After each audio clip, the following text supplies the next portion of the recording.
Hi there. Today, 500 Hindu squats and hyperinflation via Peruvian bull's due diligence at world's end. So basically, the United States has had world reserve currency status since the 70s, since they took us off the gold standard. Nixon did this. And they've been abusing this by putting the entire world at risk, borrowing massive amounts of US treasuries and dollars. In 2008, they just papered over it, ensuring it would happen again. And this sword of Damocles hangs over the entire global financial system by way of the derivative time bomb. Peruvian asks us to imagine the world as an armada of ships passing through a narrow channel, a dangerous strait, leading to the Sea of Prosperity. Navigating the channels is treacherous. Air too far to one side, your ship plunges off a waterfall of deflation, depression. Too close to the other side and it burns in the hellfire of inflation. What happened to Weimar Republic in the 20s? The only salvation is if you harness the winds of trade and innovation. If not, fail like Japan did in the 90s and suffer. What is the Weimar Republic, you ask? What is the Weimar Republic, you ask? What is the Weimar Republic, you ask? Flashback, June 28, 1914. Archduke Franz Ferdinand and his wife Sophie were assassinated by a Bosnian Serb, Gavrilo Princep. What set off was a chain of events. Austria-Hungary blaming the Serbians, and an immediate attack. A complex web of alliances and treaties dragging country after country into the alliance. Russia supported Serbia, possibly Great Britain and France. Austria-Hungary asked for help from Germany, and on July 28th, Austria-Hungary declared war on Serbia. War to end all wars. For the first time, chemical warfare was used. Gas masks, flamethrowers, guide dogs, blood banks. Women were enlisted. Tank battles, aerial warfare, aircraft carrier, wireless communication, military use of X-rays, filmed propaganda, steel helmets. IQ tests came from the First World War. Now on to the point about the inflation. Come on.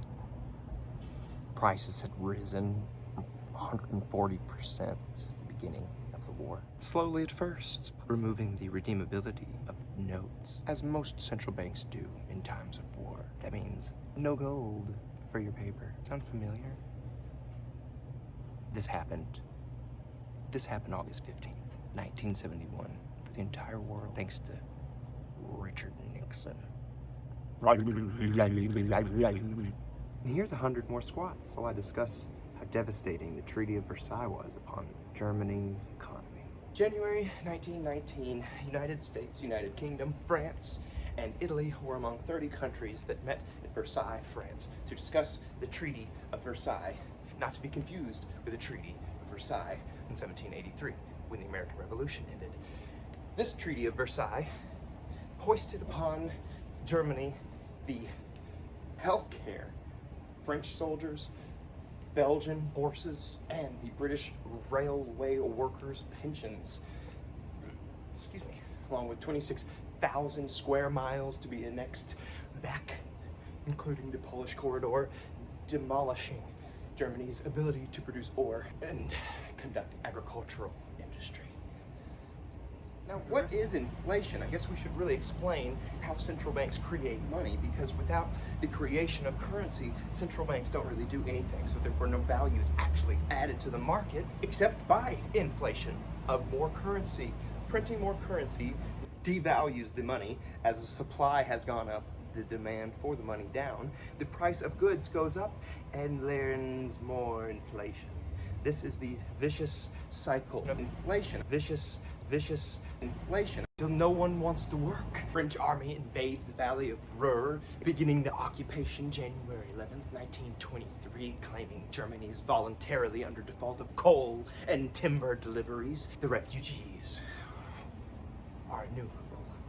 And the deaths and the starvation has only just begun as the German mark continue being printed, as there is still no parity with gold and no value. Here's the rest of these squats. The state of the people was desperate. Farmers withheld their produce and meat from the cities. As each passing day they waited to sell, the prices climbed. This created the perverse scenario where farms were filled with food and barns bursting with produce, but nothing at all to eat. In the cities where mass starvation began, looting of grocery markets became commonplace. Tens of thousands died of starvation. And the Nazi Party, unknown to most before 1922, exploded in popularity. And on September 2nd, 1923, 100,000 demonstrators gathered in Nuremberg, where Hitler stood, hero to the masses. In conclusion, Weimar Germany didn't have the benefit of having the world reserve currency status that the United States does, but it doesn't change the fact that bank runs and stock runs happen at the very last minute when the poors no longer have any control over it, and the holders didn't know how deep underwater they were until the very last minute. Do what you know you need to do. Educate yourself about inflation, hyperinflation, recognize the signs. Our country has been printing far more than Weimar Germany at the height of its hyperinflation. How do you pay a debt to everyone? You can't.